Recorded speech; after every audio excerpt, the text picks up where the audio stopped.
that might be the best opening line of any movie ever. If you can think of a better one, let me know in the comments, and I'll tell you that you're wrong.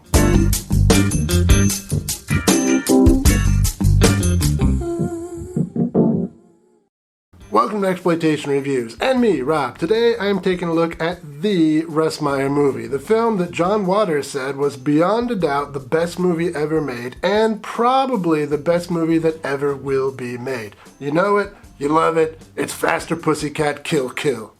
And if by chance you haven't seen it, allow me to explain why you should. But before that, why don't you do me a favor and tickle that subscribe button for me? It'll help me out.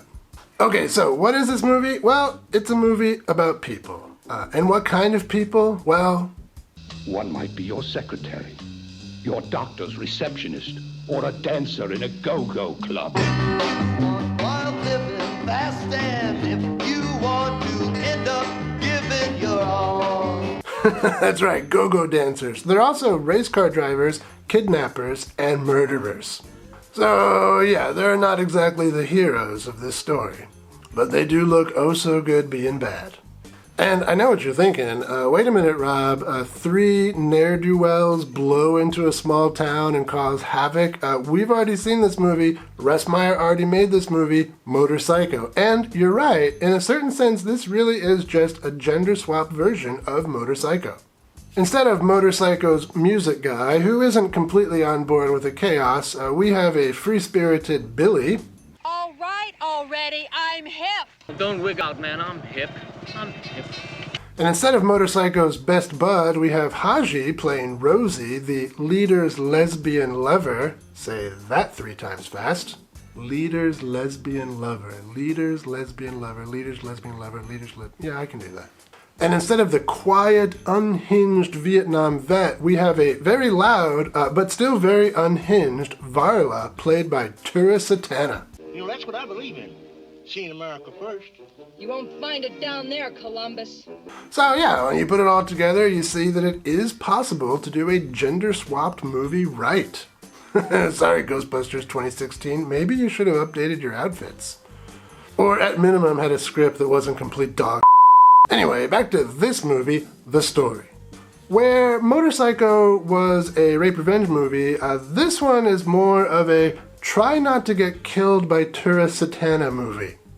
It all starts with a race in the desert, and the race turns into an argument that turns into a murder that turns into a kidnapping. And then our trio learns that in this little town is an old man who's sitting on a lot of money, and they want a piece of that money. Not just a piece, they want all of it. That old man is played by Meyer regular Stuart Lancaster, and despite being confined to a wheelchair, he's not as helpless or even as wholesome as he seems. The old man has 2 boys. One is a muscle-bound simpleton who catches the eye of Billy. What a hunk of stuff. Hey, he's a big one, ain't he? Got muscles all the way to his ears. And the other one is, well, I guess we could just say he's the normal one. Every family of freaks needs a normal one. Our girls get themselves invited over for lunch, and Varla starts to hatch a plan. And predictably, I suppose, it doesn't take very long for things to go sideways. Maybe they shouldn't have brought their kidnapped victim to lunch? Maybe. But, you know, that's enough out of me as far as plot goes. Let's talk some highlights. Well, you might think the star of this film is the beautiful and aggressive Tura Satana. It's not. It's also not the stunning Haji or the bubbly Laurie Williams. Nor is it the adorable Susan Bernard. No, the star of this movie is the script. I never took no course in anatomy, but from what I can see, you got 2 of everything, and some left over. Some films have cool lines that everyone remembers and quotes. This film has so many cool lines, you could build a personality out of it. And it would probably be better than your current personality. The script was written by Jack Moran, one of the 2 excellent screenwriters that Meyer had in his career, the other one being Roger Ebert. Moran spent some time in jail for writing bad checks, and while he was in there, he met a combat buddy of Meyer. When they got out, introductions were made, and Russ hired him. Moran's requirements were simple. Pay me Writers Guild standard, put me up in a hotel room, and give me a bottle of booze.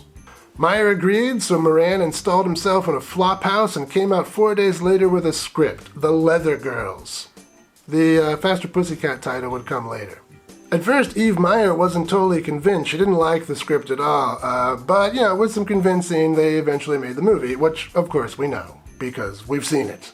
And even though the cast here really is playing second fiddle to Jack Moran's words, they really are fantastic.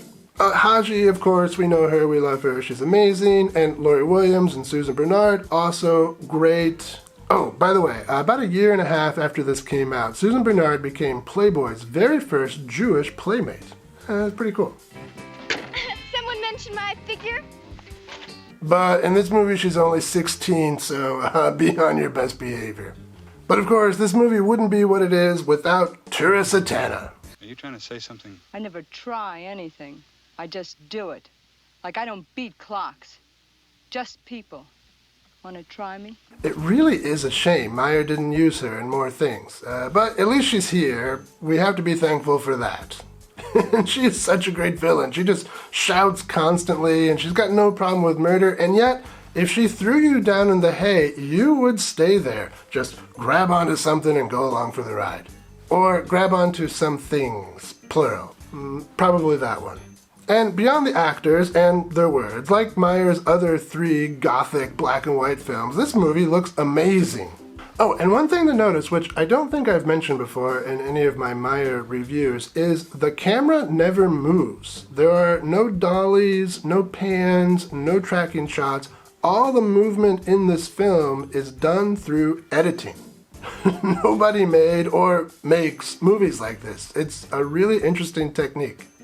But with this movie, unlike many of Meyer's other movies, it's not the sex or even the violence that keeps us entertained here. It's this cartoonish world he has created. Everything is big and bombastic with sharp lines and no subtlety. And it would all just be unbelievable and ridiculous if it didn't just hang together so well. This is power fantasy filmmaking, and it would take Hollywood decades to catch up to this idea, but they would eventually. In the 80s, they would give us a number of characters who act like this. Characters who strut and yell and dominate the scenes that they're in, and some of them would even have nice tits. Okay, but the movie's not perfect. Like a vicious gang leader taking what she wants when she wants it, it has some shortcomings. I lied, this movie's perfect. It's the Citizen Kane of pop art trash.